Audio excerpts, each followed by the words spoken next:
Nah, kalau kita mengaca pada ASN P3K tahun 2023, maka dokumen-dokumen yang dibutuhkan antara lain satu pas foto yang terbaru, kemudian surat pernyataan dengan format yang nantinya dapat diunduh di laman guru.p3k.kemendikbud.go.id, scan kartu tanda penduduk asli dan surat keterangan kependudukan jika hilang, scan ijazah dan transkrip nilai asli jenjang S1 atau D4, dan surat penyetaraan ijazah asli dari Direktorat Jenderal Pembelajaran bagi lulusan perguruan tinggi luar negeri, dan scan sertifikat pendidik asli bagi yang memiliki. Nah, bagi penyandang disabilitas bisa menambahkan atau melampirkan yang pertama surat keterangan penyandang disabilitas dari rumah sakit atau puskesmas milik pemerintah, dan melampirkan satu link video singkat yang menunjukkan aktivitas Bapak Ibu sehari-hari dalam menjalankan tugas sebagai pendidik, yang itu bisa menunjukkan bahwa Bapak Ibu adalah penyandang disabilitas. Bagaimana dengan informasi ASN P3K untuk tenaga kependidikan? Bagi Bapak Ibu Tendik yang sekarang bergabung ya, maupun yang nanti akan menyiarkan siaran langsung ini setelah selesai, sedang kami upayakan terus untuk mengadvokasi pemerintah daerah. Karena untuk Tendik, pemerintah daerah dapat mengusulkan formasi ASN P3K bagi tenaga pendidikan di tahun 2024 ini. Formasi untuk ASN P3K Tendik nantinya akan bergabung dalam formasi ASN P3K teknis. Ada yang nulis tuh kemarin katanya Bu Dirjen ngeprank nggak ada formasi Tendik. Ada, kami sudah usulkan 82.000, tapi dalam jabaran kebutuhannya itu bukan bersama dengan guru, tapi tergabung dalam formasi Tendik.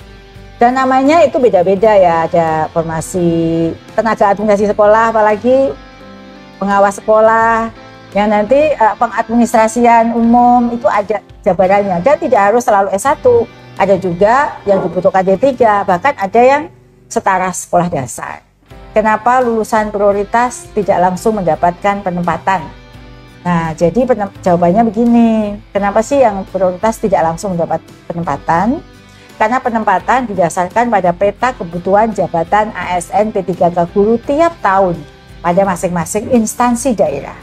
Ini sedang kami dorong agar pemerintah daerah segera mengajukan formasi untuk ASN P3K guru, sehingga nanti clear bagi Bapak Ibu yang akan mengikuti seleksi ASN P3K. Itu ya, jadi nggak bisa langsung, karena ada proses yang harus diikuti, serta ketentuan lebih detail lagi masih menunggu regulasi dan mekanisme yang mengeluarkan adalah Kementerian.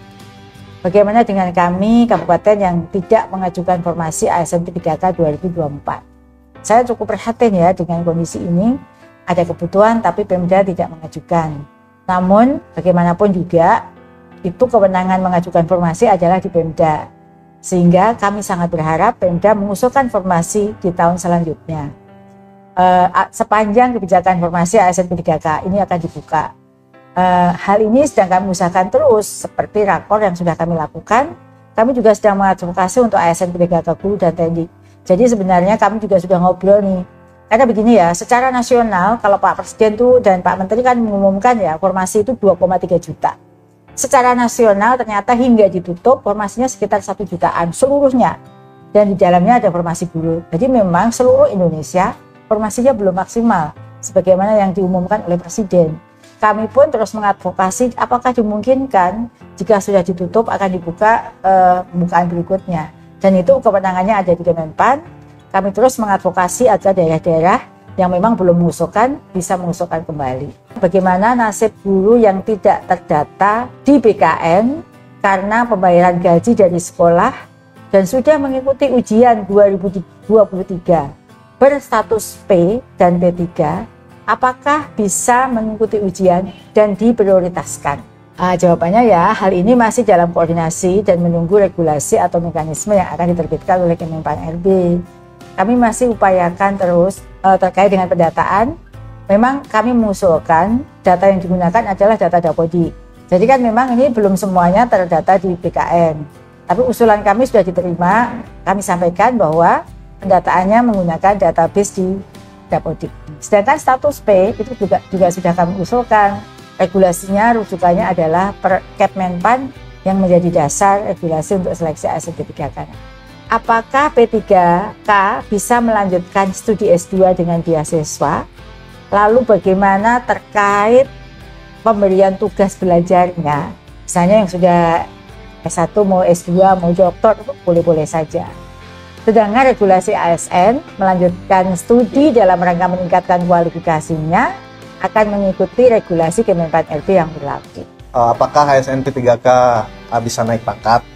Ya, karena saat ini kan kita masih berada di level golongan 9. Nah, apakah itu terkait dengan jenjang pendidikan atau bagaimana ke depannya? Itu yang pertama. Nah, kemudian yang kedua, apakah ASN P3K nanti yang telah pensiun, apakah bisa juga mendapat gaji atau tunjangan pensiun seperti PNS? Karena kita kan sama Bu ASN juga. Terima kasih, Pak. Pertanyaan yang bagus sih, tapi sulit dijawab ya. Jadi buat teman-teman, memang regulasi yang berlaku, ya pertanyaan Pak Stefanus tadi, regulasi yang berlaku saat ini belum mengakomodir kenaikan pangkat P3K memang. Dan untuk ASN P3K sesuai dengan regulasi Undang-Undang ASN tahun 2023 saat ini, ASN P3K belum bisa mendapatkan gaji tunjangan pensiun seperti PNS. Namun jangan khawatir, sekarang di RP turunan manajemen ASN ini sedang dibahas juga bagaimana nanti jenjang karir untuk P3K, karena yang ada di undang-undang itu baru untuk PNS, sedangkan untuk P3K baru diusulkan di dalam turunan PP manajemen ASN. Begitu juga nanti untuk pensiunnya ya, sedang diupayakan terus Pak Stefanus. Bagaimana nasib kami yang berstatus P? Apakah tetap harus mengikuti tes? Semoga ada kebijakan baru. Jadi pada prinsipnya ya Bu Lilis, menurut Undang-Undang ASN, setiap pengangkatan ASN harus melalui mekanisme seleksi. Jadi tidak ada yang diangkat langsung. Dalam hal ini, mekanisme akan diterbitkan oleh Kemenpan. Apakah nanti nilai seleksi sebelumnya akan diakomodir digunakan? Itu sedang kita usulkan. Yang sudah P, hanya nanti kemudian apakah itu diterima dan masuk dalam Kepmen, dalam Juknis, kita tunggu saja. Apakah P3K guru daerah, apakah bisa mengajukan mutasi dengan cepat seperti P3K provinsi yang sebagian sudah direlokasi ke domisili masing-masing. Nah, jadi Bapak Ibu, untuk relokasi itu kewenangannya ada di Pemda. Jadi sebenarnya mengangkat, memindah itu ada di Pemda. Tapi untuk direlokasi harus mengajukan surat. Nanti kami akan memberikan rekomendasi bahwa daerah yang dituju tidak bisa, harus kembali ke domisili masing-masing. Kalau ke domisilinya itu ternyata nggak butuh guru gitu ya, maka dari BKN atau PAN RB tetap akan harus ada yang namanya rekomendasi dari Kemendikbudristek bahwa boleh rekomendasi ke satu tempat tertentu.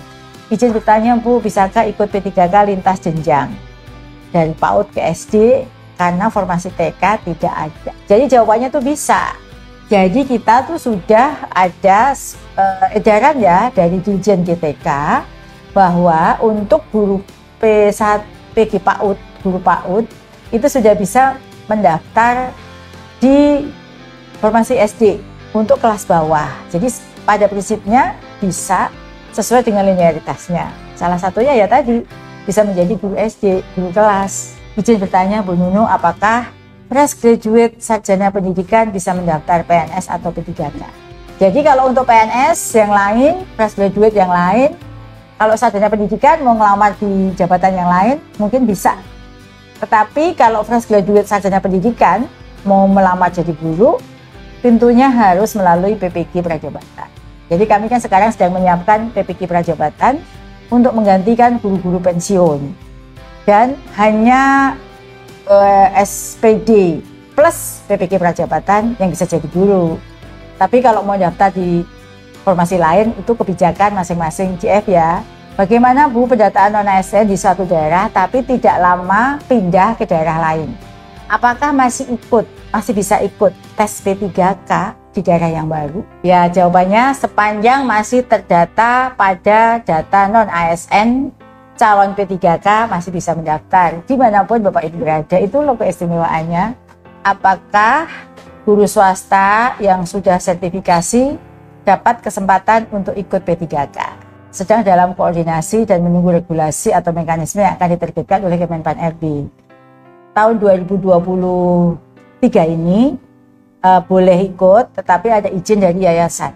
Ya, kami berharap untuk guru swasta tetap ikut, bisa ikut seleksi P3K. Namun karena Bapak Ibu sekarang adalah GTY, ya, guru tetap yayasan yang terikat perjanjian dengan yayasan, maka jika akan menjadi ASN harus mendapatkan izin dari ketua yayasan. Hanya mohon maaf Bu, mau bertanya untuk kami yang mengajar guru kelas SD, akan tetapi kualifikasi akademiknya bukan S1 PGSD, melainkan guru mapel jenjang SMA.